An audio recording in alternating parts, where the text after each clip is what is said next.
You know what? You know when you said you and Christine were on Perks that night?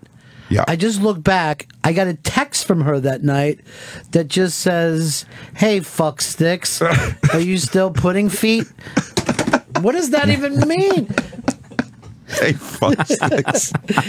Anything, by the way, should be taken away from you when you're downed out. Like any amount of communication that you could be. Oh, that you could do. I mean, I'm sure he doesn't have them, but Yeah. Chris Stanley should have a folder of just dick sucky emails that I've sent to him at some point. Here's when I remember saying how much I love the show and a fan I am. I remember, Fez, one time me and you were eating a bunch of downs and flying, and we called Bobby the Brain Heenan because Fez remembered that it was his birthday, and we were just like, "You are the fucking best." We're passing an airphone back and forth.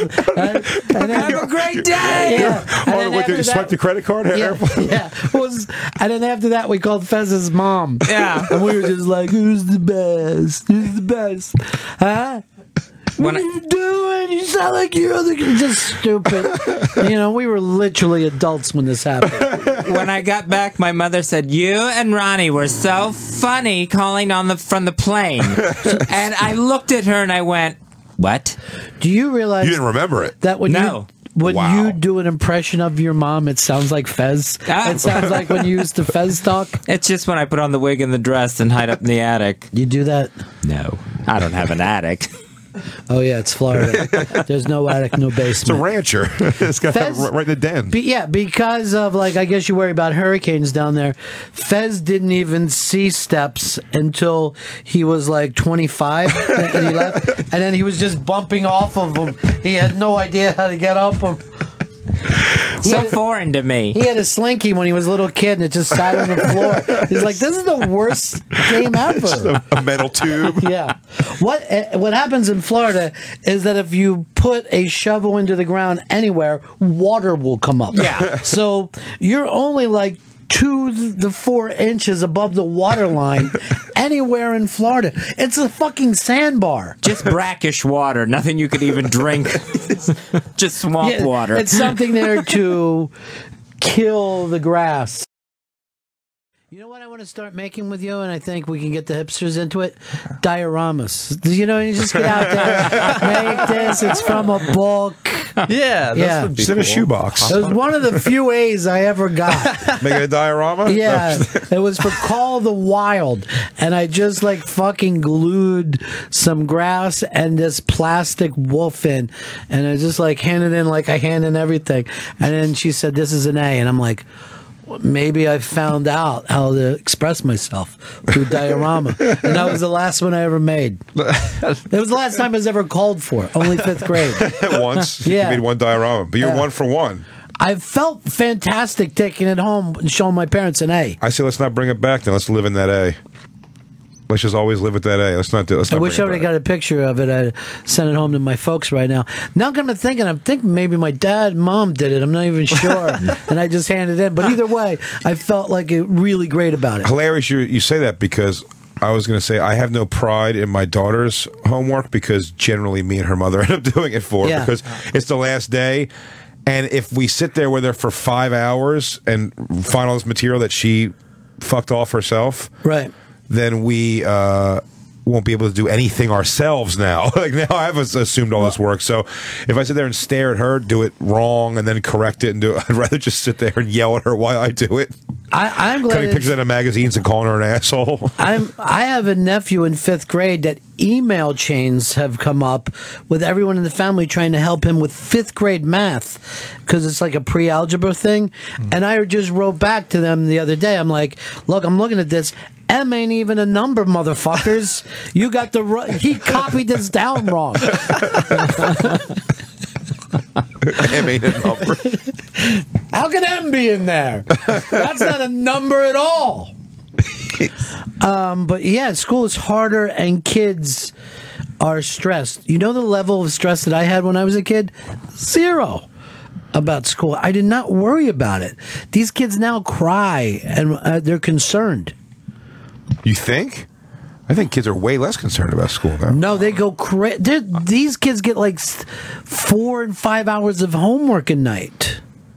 Oh, I think they don't. I think I say this on stage as a joke, but completely rooted in truth. Like all my daughters, like little dreamy girl, like goals for herself have nothing to do. Is that her inspiration is not doing good in school? It's all like she can become a YouTube star.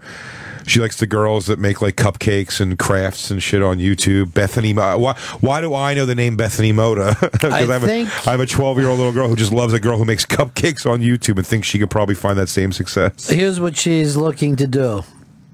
Unlike her mom, she wants to marry up. And that's what she's after. Fair enough. Why are you upset by that? You just met, and he was like this. Oh boy, you worry too much. Yeah, well, maybe because like when I was in school, I remember having a lot of homework. I remember being stressed out. I remember carrying a lot of textbooks too.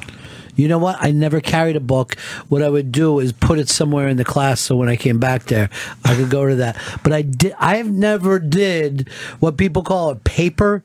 And when like my kids would say to me, we have a paper due, I go, what do you mean paper?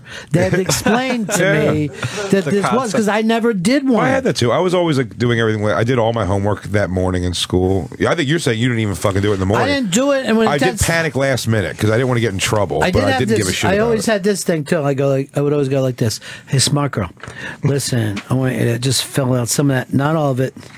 Do you know that girl in my school? Yeah, she was very like, plain Jane. She wore the same color sweatpants and sweatshirt every day. Just wore her hair in a ponytail. Never thought used to copy off her constantly. And then I switched schools in junior year, at the end of junior year, but I wanted to go to the school dance still.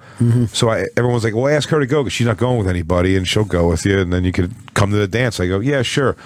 She showed up that night looking unfucking believable. And then I made it seem like I was going to, through the grapevine gave like a, hey, let her know I'll hook up with her tonight if she's in, I'll let her have that favor from me. She was grossed out by that idea. So I got shot down by the school nerd. So you were basically in one of those movies, like a teen movie, where the school nerd lets her hair down, takes off her glasses, puts on a dress, and suddenly she's hot. Except I'm not Freddie Prinze. I was the fat kid in school who nobody wanted to fuck. Except take out Freddie Prinze and then put in young Jonah Hill. And it's more like that. So it was funny, I'm sure. Well, we didn't. I mean, I remember that girl in our school suddenly became acceptable. Not so much because she changed her look, but she was okay with you jacking off in her face. And I'm like, she's great. But why have we been teasing her? She's fantastic. But isn't that a real thing? Like, there is no... The nerd girl anymore has to have so many characteristics of that to be completely like shunned. Like if you're a girl now, especially with the mainstream of like porn and that whole culture, like girls younger, like if a girl is just not that like attractive, like I mean, she just starts sucking everybody's dicks. That's okay. But that's not even like, she doesn't even have to be like in the closet about that. Do you know what I mean? Like teenage girls, there's no shame in that anymore. When I was a kid, there was absolute shame in that. If the girl fucked more than one guy in school, it was like a big. They called her a whore, like behind her back, sometimes to her face if they got shitty.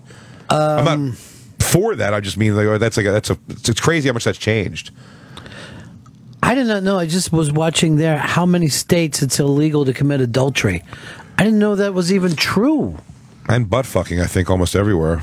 Well, that should be because they want the gays. That's been repealed in a lot of states. You know how it should be repealed. It's a stupid law. But let me tell you this. This is why.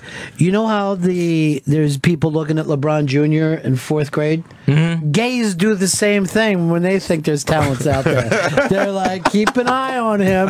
He's in the 5th grade. But it's another couple years. I've been scouting JT since the Mickey Mouse Club. Yeah, they're sending out letters of bad intent. Is what they're sending out.